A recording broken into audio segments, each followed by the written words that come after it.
ارزش یې په دې کې و دا معنا لري چې احمدشاه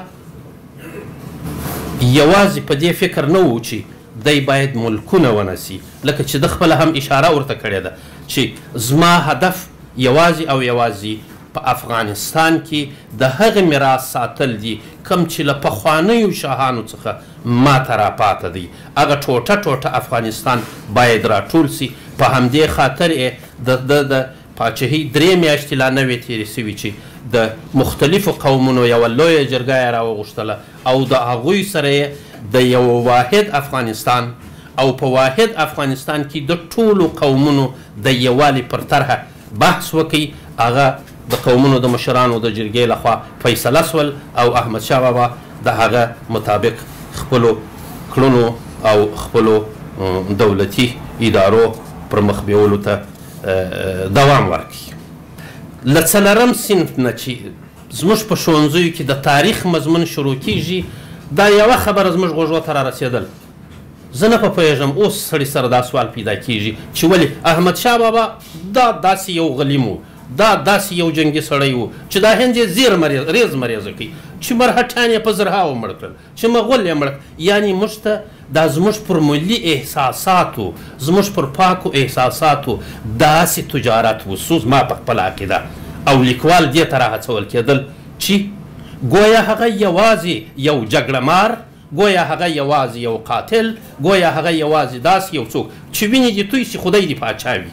ولې که سړی تاریخي لاسوندونو ته په دقیقه توګه متوجه سي کاملا دا غلطه ده زه په دې باور یم امیدواره یم چې زرملوال صاحب و سنګروال صاحب و نور استادان دوستان ماته عفو وکړي که راسه غلطېږي چې دا هغه لاسوهنه وه چې هغه وخت قلموالو ته دا په خوله کې ورکول کېدل چې د افغانانو په ځانګړې توګه د پښتنو د پاکو احساساتو څخه داسې استفاده وسي چې موږ هغه څه چې وه هغه ولس ته راونه رسېدل زما هرزو دا ده چې اوس هم ناوخته نه دی هیله مې دا ده چې دوستان یو ځل بیا پر دې مسئله باندې یعنې د احمدشاه بابا له پاچا کېدو او تر مرګه پر دغه 25 کلني تاریخ باندې یو ور له سره غور وسي یو ور له سره څېړنې وسي دولتي اړونده ارګانونه دولتي اړونده ادارې د افغانستان د علومو اکاډمۍ دا په یوه بېطرفانه او د احساساتو نه پاک روحیه راوڅېړي تر څو هغه حقایق چې هغه حقایق دي هغه زموږ ځوان نسل ته ور ورسېږي که دا کار وسي نو دغه خبره چې احمدشاه یوازې د جګړې نیلی ځغلاوه زه په دې متیقن یم چې دا به ډېر ضعیف پوینټ وي د احمدشاه په ژوند د هغه په زموږ د مملکت په تاریخ په دغه 25 کلن دوران کې زما خپل نظر دا دی لکه جنبش صاحب چې وړاندیز وکړي د احمدشاه بابا د مقبرې د بیا جوړولو په ارتباط زه وایم چې د دغې غونډې څخه باید پیل کړو چې یو علمي بورډ جوړ سي او زموږ دغه وخت او نور تاریخونه چې زما په نظر کاملا احساساتي بڼې لري کاملا درواغ پکښې کې ویل سوي دي افترا سوې ده کله احمدشاه د انګریزانو په مقابل کې د هند لوی هېواد ته د دروازې خلاصونکی بولي کله احمدشاه اعمال داسې بولي چې که دا کار نه وی کړی ها کار یې نه وی کړی دغه بدبختي او هغه به نه وی راغلی څو نن یې حوصله نشته د دې مسایلو د څېړلو دغه مسایل به راوسپړل سي زه یوه بیلګه یادوم احمدشاه په پانیپت کې په جګړه کې خو ګلان نه ویشل کېږي انسانان وژل کېږي دا طبیعي خبره ده ولې آیا تر احمدشاه بابا د مخه نادر افشار په هند کې څومره زره انسانان مړه کړل یوه مورخ د نادر افشار پر قتلونو باندې بحث نه دی کړی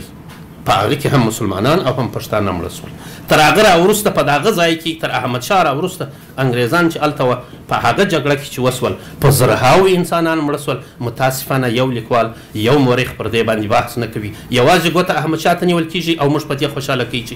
احمدشاه دا کارونه وکړل په دې خاطر مې دا بیلګه یاده کړل چې موږ باید دغو ټکو ته متوجه اوسو نور د احساساتو وخت نه دی نور د علم و فهمو او د هغو مسایلو وخت دی چې موږ خپل تاریخ لکه څنګه چې دی وپېژنو که احمدشاه غلطۍ کړې وي غلطۍ یې وپېژنو که احمدشاه ښه کار کړی وي ښه یې وپېژنو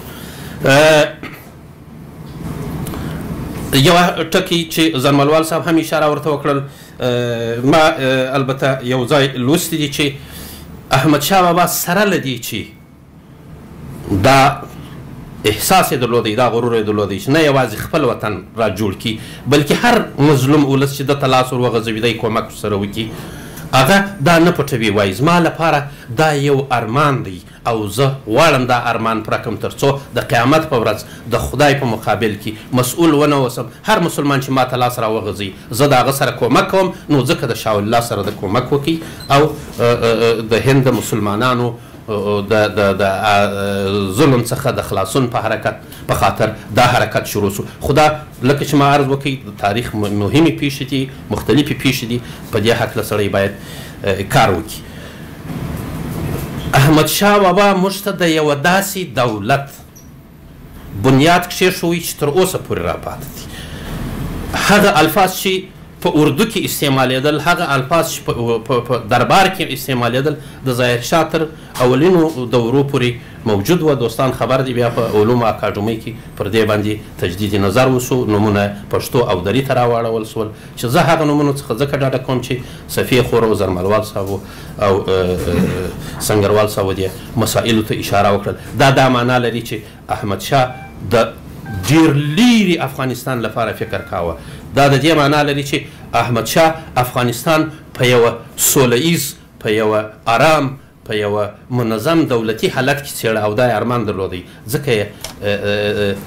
د دغسې یو دولت د جوړېدو تشکیلات جوړ کړل. احمدشاه لومړنی پاچا و یا یو د لومړنیو پاچاهانو څخه و. کشکې اوس د هغه له هغې تجربې څخه استفاده سوې وای چې د قومونو مشران یې نه یوازې دا چې دوی ته اعزازي نومونه ورکړل، نه یوازې دا چې دوی ته یې تحفې او ډالۍ ورکولې، بلکې هغه یې په دولت کې شامل کړل. په دولت کې شاملېدل قومونو مشرانو ته سیاسي رشوت نه و.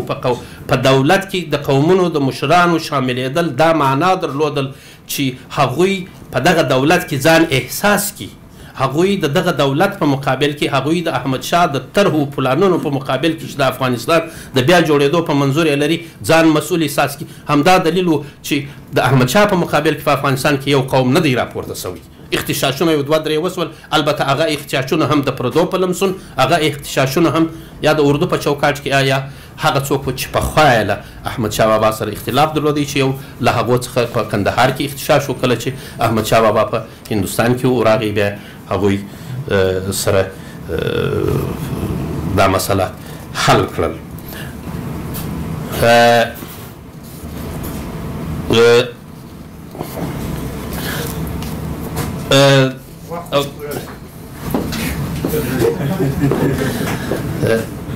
زه فقط دا وایم چې پوهان پروفیسر خالق رشید د احمدشاه بابا د وخت هغه درانه میراثونه په لاندې شکل یادوي. یو دا چې د یو خپلواک پیاوړی دولت جوړ کړي، بل دا چې د فیوډالي نظام د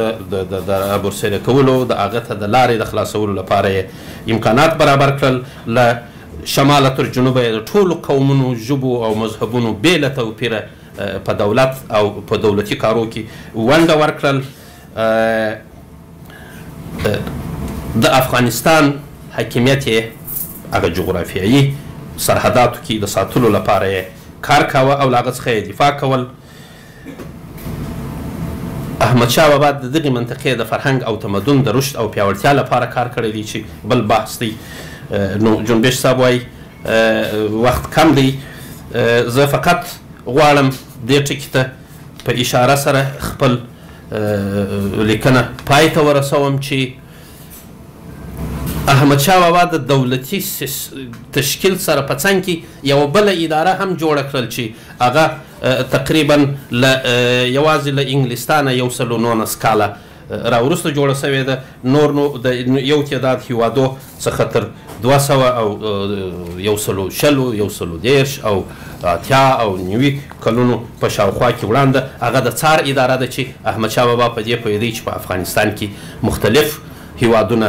من جمله ګاونډي هیوادونه لاسوهنه کوي د دې لپاره چې هغه د دغې لاسوهنې څخه په امان کې پاتې وي. دغې ادارې ته یې ډېره غټه توجه کړې وه او د دغې ادارې کارونه یې خپله تر کنټرول لاندې نیول. دغې ادارې نه یوازې دا چې د خارجي دښمنانو، نه یوازې د داخلي دښمنانو، بلکې د اداري دولتي فساد پر ضد په مبارزه کې هم نقش درلودی. هغه کارونه چې به مامور رشوت اخیستی، ظلم به کاوه، خیانت به کاوه، څوک به تهدیداوه، بیا به احمدشاه راغوښتل او هغوی ته به یې ویل چې دا او هغه کارونه کړي دي. چې احمدشاه یو له هغو پاچاهانو څخه هم و چې د ښځې مقام ته یې درناوی کاوه. د درناوی بهترینه بیلګه یې د نادر افشار د خانومې ساتل او هغه په امن کې تر خپله ځایه رسول، د خپلې مور څخه درناوی کول، هغې ته غوږ نیول، او همدا ډول په هند کې 2 ځله د هغو والیانو چې هغه د سن لحاظه کوچنیان وه، د هغوی مندو ته د ولیعه په شکل دندې سپارل، یا په خپله دربار کې یا په دغه د څار په اداره کې ښځو ته واک ورکول، د کار زمینه برابرول. دا هغه څه وه چې دا زموږ د تاریخ جز دی. دا کیدای شي چې زموږ د تاریخ دښمنان هغوی ته بل رنګ ورکړي، بلې موږ دا چې وایو د تمدن زانګو یو، په واقعیت کې یو. راسئ چې دغه زانګو نوکې نوره هم پراخه او هر اړخیزه یې وڅېړو. مننه.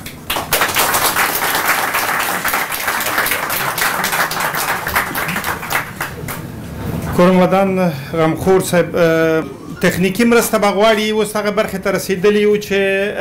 وګورو 2 د هند پوهان، استادان او څېړونکي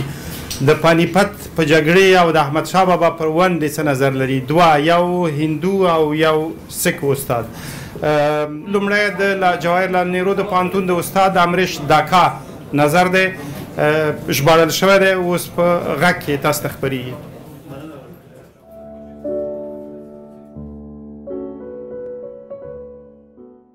Ahmad Shah Abdali came with a specific purpose for the restoration of the political Islam. Had there been, he actually restored. He did not take up the throne. احمد شاه ابدالي هند ته د سیاسي اسلام د پلي کولو او د پیاوړي مرکزي حکومت د رامنځته کولو لپاره راغلی و، ځکه هغه مهال سیمه ییز واکونه رامنځته شوي وو، سیمه ییز ائتلافونه رامنځته شوي وو او دوی تل له مرکزي حکومت سره په ټکر کې وو. او احمد شاه ابدالي د دې چارې مخنیوي غوښتله، ځکه د هغه ته هم یو سرخوږی جوړېدی شوی. نو ځکه دلته راغی او دغه کار یې وکړ. او د دې ویل به خورا ګران وي چې چا په خپل وخت کې ډېر تاوتریخوالی کړی، ځکه د دغه تاوتریخوالي تر شا موخه یا هدف بیل وو.